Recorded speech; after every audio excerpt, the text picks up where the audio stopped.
Iya, kalau penambahan mungkin nggak terlalu banyak ya, tetapi untuk keaktifan orang yang biasanya tidak aktif menjadi aktif itu barangkali bermakna. Meskipun kita sebetulnya masih mempertimbangkan ya antara nanti protes dari masyarakat yang sebetulnya masyarakat sering protes sesuatu yang tidak begitu memahami juga ya.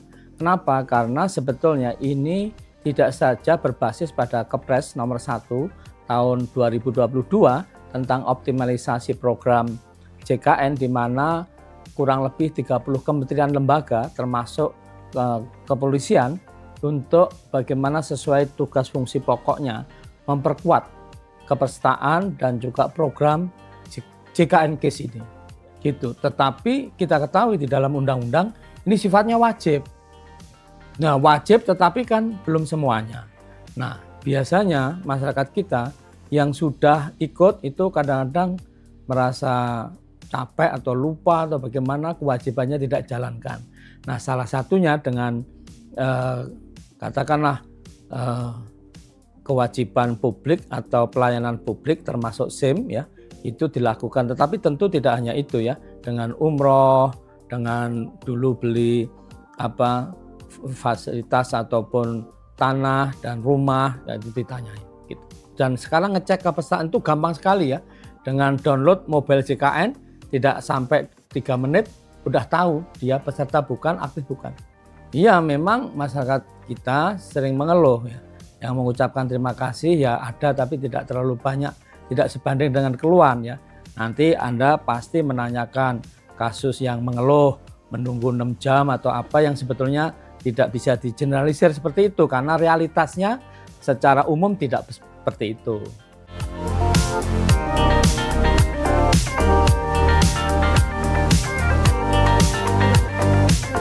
Iya, yang jelas sampai detik ini dan kemungkinan nanti 30 Juni 2025 semuanya masih tetap sama. Jadi pertanyaannya tadi perlu dikoreksi sedikit karena kok ada perubahan, mana perubahannya? Oh masih sama? Belum. Bisa terjadi ya, bisa terjadi seperti itu, tapi kan seperti apa kan belum. Seperti apa? Kalau Bapak tadi, Pak Edi kan sudah menanyakan kelas 1 berubah turun menjadi kelas standar atau kelas 2 turun, nggak gitu. Nah mana? Belum. Ke depan seperti apa? Belum. Kalau BPJS kepengennya itu apa? Persis di dalam sebuah lagu, ada apa dengan Kris. Nah itu kita berkeinginan, 1, mutu layanannya menjadi lebih baik. 2, kita berkeinginan tidak mengurangi akses tempat tidur.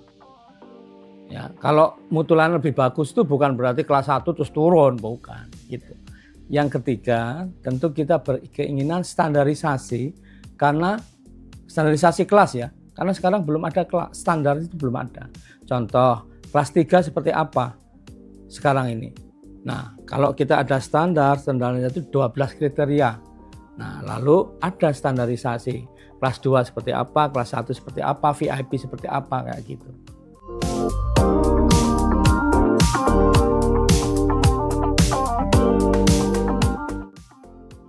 Nah, itu asumsi yang salah.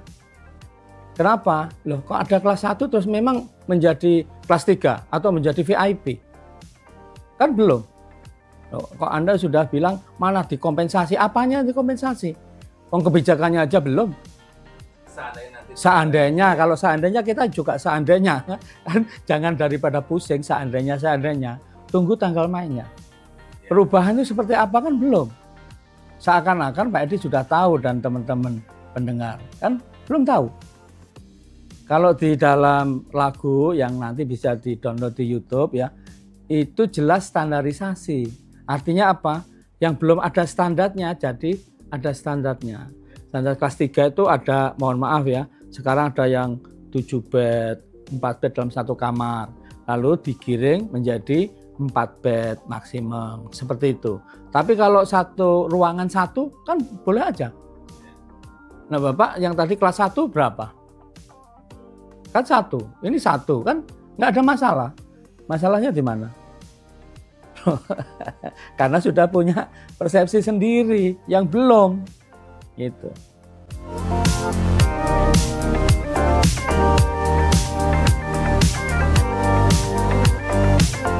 Justru itu makanya kami kan ditanya kalau BPJS gimana? BPJS berharap akses terhadap tempat tidur, tadi saya ulangi lagi, tadi kan ada 3, untuk tidak berkurang. Ya. Kalau kurang ya harusnya ditambah. Kenapa? Karena sekarang itu utilisasi kepercayaan masyarakat meningkat ya. Dulu itu setahun, bahkan dengan setahun lah, ya setahun kurang 100.000. Sehari ya kurang dari katakanlah ya enggak banyak ya. Sekarang sehari itu sekitar 1,7 juta orang atau utilisasi di pelayanan kesehatan. Sehari 1,6 juta. Setahun dulu kurang dari 100 juta, sekarang sudah setahun 606 juta utilisasi. Jadi meningkatannya tajam sekali. Kalau penuh, maka sekarang kita wajibkan rumah sakit itu transparan. Jadi kira-kira bednya masih berapa. Kita sebut sebagai BOR, bed occupation rate. Jadi ada masih ruang yang kosong enggak? Kalau rumah sakit bilang kosong, masyarakat bisa cek. Kalau ternyata tidak kosong atau ternyata dia bilang sudah penuh, ternyata ada yang kosong, bisa dilaporkan ke BPJS 1, WA ke kami di 08118 08118 165 165 ataupun ke kantor BPJS atau kemana.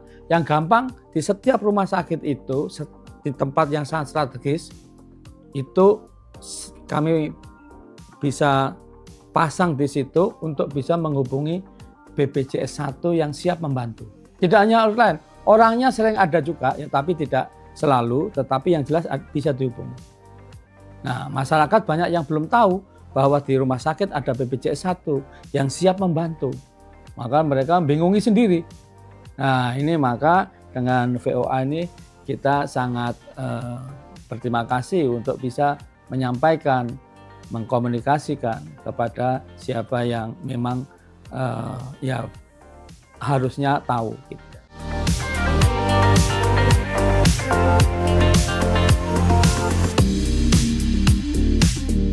Bisa dan sering, mohon maaf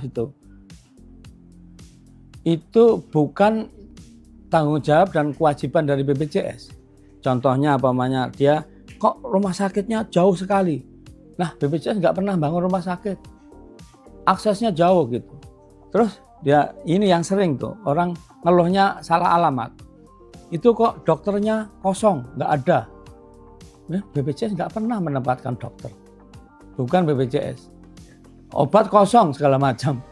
BPJS itu ya ini kalau supply side, demand side, ya supply side itu ada yang bertanggung jawab. BPJS itu demand side itu pun bukan semua, yaitu menjamin akses pelayanan without financial hardship, tanpa kesulitan keuangan, tetapi untuk UKP, upaya kesehatan perorangan, bukan yang public health, begitu.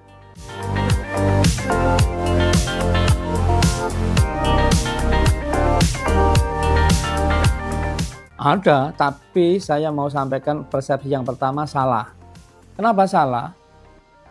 Memang angka harapan hidup kita aja naik. Terus kok dikatakan orang lebih sakit gitu. Di mana buktinya? Kalau orang lebih banyak datang ke fasilitas karena kesadaran kesehatan itu lebih tinggi daripada sebelumnya. Untuk diketahui sekarang ini tidak hanya orang sakit ya, tapi orang sehat bisa pakai Vaskes. Jadi kalau Pak Edi ini sudah tanggal berapa nih, 10-an lebih ya. Tapi kok gajinya belum turun. Wah, pusing kan? Nah, bisa komunikasi ke BPJS Kesehatan pakai katakanlah mobile JKN. Kok saya pusing nih, pusing karena sakit atau karena gajinya belum turun gitu. Maka utilisasi meningkat, Pak. Jadi kalau disimpulkan berarti yang sakit tambah banyak, itu jelas salah menurut saya. Tapi kesadaran tentang kesehatan lebih itu yang benar.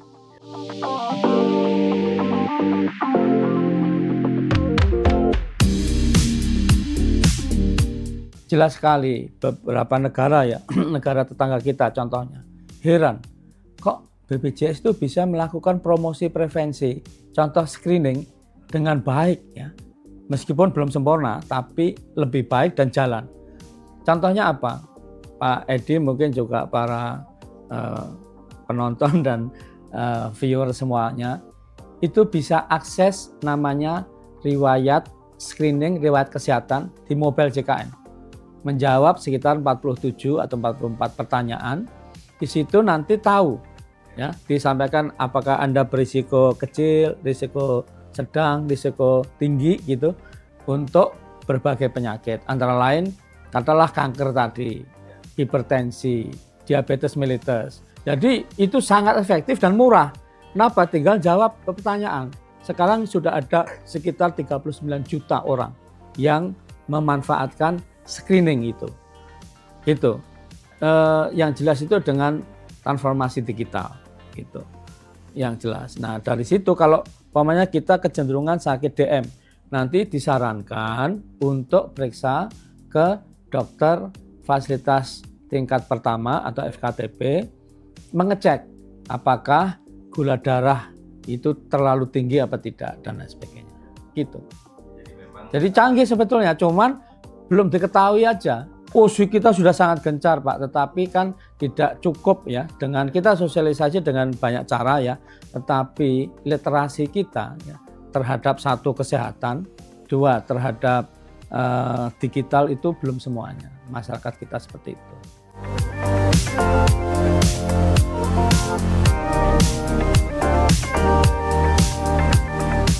Oh banyak hal ya. Satu, kita sekarang pertanyaan saya, kenapa mesti harus antri? Kenapa tidak tiduran di rumah santai-santai sambil mengkompos lagu rock gitu yang mantep gitu, nggak usah antri, udah bisa. Ya, ini kalau kita mau mempertanyakan. Tetapi yang jelas untuk kasus Ikang Fauzi itu tentu kami minta maaf ya toh. Karena apa? Karena masyarakat kita itu range-nya luar biasa dan mereka ada yang sangat paham, ada yang kurang paham, ada yang ingin coba-coba gitu. Padahal sebetulnya dari rumah, dari tempat tidur aja bisa antri. Dan kalau konsultasi apa mau pindah vaskes bisa. Mau apa? Ya, tadi konsultasi pusing bisa. Ya, mau daftar ya sebetulnya bisa secara umum, tapi ini kita sedang perbaiki ya. Mungkin waktu-waktu ini tidak semudah untuk daftar seperti sebelumnya ya, karena kita sedang perbaiki yang lebih mudah lagi ke depan.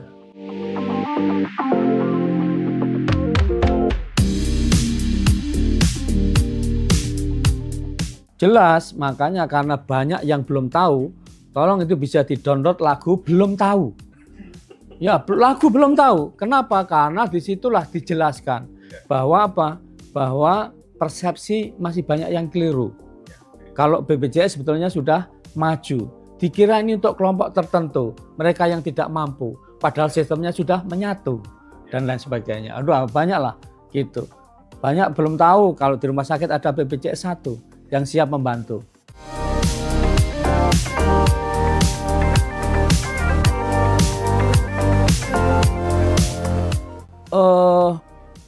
Itu mungkin perlu diklarifikasi nanti ya. Tetapi yang jelas bisa dihubungi. Dihubunginya bisa 24 jam. Tapi jawabannya karena orang di kantor ya, untuk diketahui ya, petugas BPJS yang kita sebut sebagai duta BPJS, itu jumlahnya dibanding rakyat Indonesia sangat jomplang. Untuk berapa? Iya, gini aja. Kalau ya saya tidak usah sebut atau saya sebut ya. Organisasi seperti BPJS di Prancis namanya CNAM ya, nanti bisa lihat C6 NAM. Itu melayani 70 juta orang. Karyawannya 85.000 orang. BPJS melayani 272 juta orang. Petugasnya, karyawannya 8.500 orang yang tetap ya. Kurang lebihnya seperti itu. Sana 85.000, sini 8.000, yang dilayani 70 juta, yang sini 271 juta. Sama sekali tidak sebanding. Jadi tuntutannya oke, naik terus, tapi jangan yang tidak rasional loh. Gitu. maka saya bisa berani taruhan BPJS ini dibandingkan yang ada di Amerika Indonesia bisa lebih baik gitu. Dari sisi cakupan, kecepatan mencapai cakupan, teknologi yang digunakan. Amerika canggih teknologi. Tapi belum ada sistem yang seperti di Indonesia, iCare JKN. Orang, umpamanya teman Pak Edi di katakanlah Jogja sakit, ya dia dokter di Jakarta udah tahu. Dia kemana saja tahun lalu, ya diagnosisnya apa, obatnya apa, alergi obat apa nggak canggih. Itu kita sudah bisa. Kenapa kita bisa? Kita karena sistemnya menyatu. Nah di Amerika sendiri-sendiri, jadi bukan soal penguasaan teknologi, tapi soal sistem. Gitu.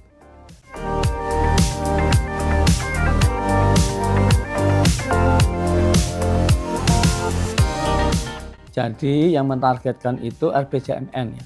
Negara mempertargetkan. BPJS sebagai badan penyelenggara menyelenggarakan. Dan kami bersyukur sekarang ini sudah 97,6%. Ya jadi kurang sedikit ya 0, tapi itu kan tahun 2024. Sekarang kan baru separuh perjalanan Juni ya. Nah, kita masih punya 6 bulan ya. Yang jelas kalau dari sisi nominal jumlah penduduk yang di-cover sekarang sudah mencapai 272 juta lebih. Tidak ada di ASEAN yang melebihi Indonesia, enggak ada. Penduduknya enggak ada. Mau Korea yang oleh Lancet dianggap tercepat karena 12 tahun mencapai USC, enggak akan mencapai sejumlah Indonesia yang penduduknya aja enggak nyampe.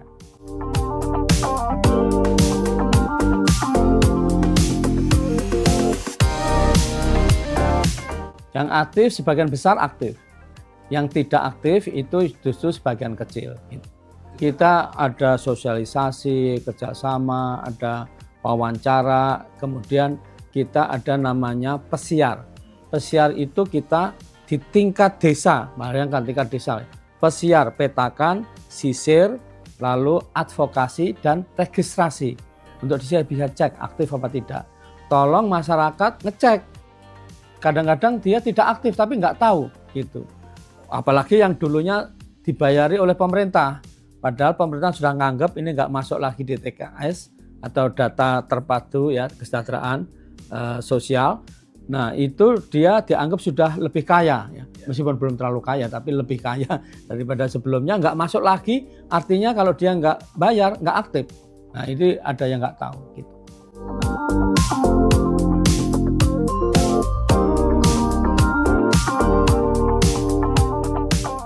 Udah banyak sekali. Yang jelas itu kita setahun tuh bisa mengeluarkan 34 triliun untuk penyakit-penyakit besar yang kita sebut sebagai kelompok katastrofik tadi. Itu termasuk kanker, bukan hanya kantong kering ya, tapi memang entah kanker paru, kanker usus dan lain sebagainya. Termasuk hemodialisis ya, cuci darah ya. Untuk diketahui cuci darah itu umumnya seminggu itu 2 kali. Sekali kami bayar untuk rumah sakit yang kecil ya itu sekitar 820.000. Rumah sakit yang kelas A gitu bisa 1,2 juta. Bayangkan dia penghasilannya berapa? Sebulan seminggu aja 2 kali. Sebulan bisa ya 4, berarti 8 kali. Kalau bayar katakanlah 1 juta saja, 8 juta gimana? Berat ya. Tapi ini prinsip dasar gotong royong yang betul-betul bisa dijalankan ratusan juta penduduk Indonesia. Mungkin ya Pak Edi dan yang lain bisa cari ya, nilai gotong royong di Indonesia yang bisa dijalankan oleh ratusan juta penduduk program apa? Ratusan juta penduduk ya. Kalau 10 orang gotong royong bikin rumah oke, 10 orang. Ini ratusan juta.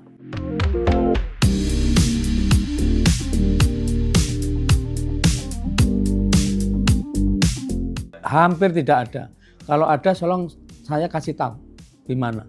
Kemarin beredar di Rumah Sakit Aceh tahun 2023. Nah, kami tidak, saya declare ini ya, tidak ada hutang yang jatuh tempo, telah jatuh tempo, belum kami bayar. Tidak ada. Dan yang menarik, banyak negara pada belajar sekarang di BPJS paling tidak dia datang lihat ya. Itu mereka terheran-heran. Kenapa? Tidak saja biasanya defisit jadi positif, tetapi juga kita setiap saat real time tahu perilaku rumah sakit seluruh Indonesia. Bahkan setiap dokter ya, dokter bedah ini sehari operasi berapa. Kita tahu. Apa enggak canggih, Pak? Masyarakatnya tadi rekam medis di tangannya pasien yang sangat membantu dokter dan kamu. Ya gitu. Ada lagunya itu.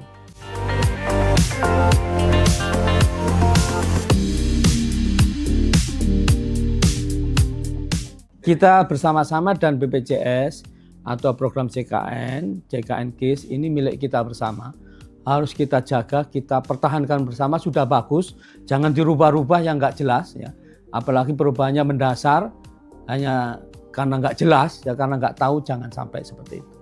Kami harap kalaupun ada perubahan yang lebih baik. Jadi jangan merubah asal berubah nggak jelas tujuannya ya. Yang sudah baik asal dirubah saja karena berbeda dengan yang lalu, jangan. Tapi kemungkinan besar ya pemerintahan ke depan kan tidak terlalu merubah yang sudah, tetapi memperbaiki barangkali begitu. Jadi saya ingatkan lagi, BPJS Kesehatan Indonesia sekarang banyak menjadi rujukan. Untuk itu sudah bagus, jangan dirubah-rubah dengan yang tidak jelas sehingga pertanyaan juga nggak jelas. Karena apa? Ya perubahannya sendiri nggak jelas, apalagi pertanyaannya jelas nggak jelas gitu. Oleh karena itu ya kita ingin yang lebih baik.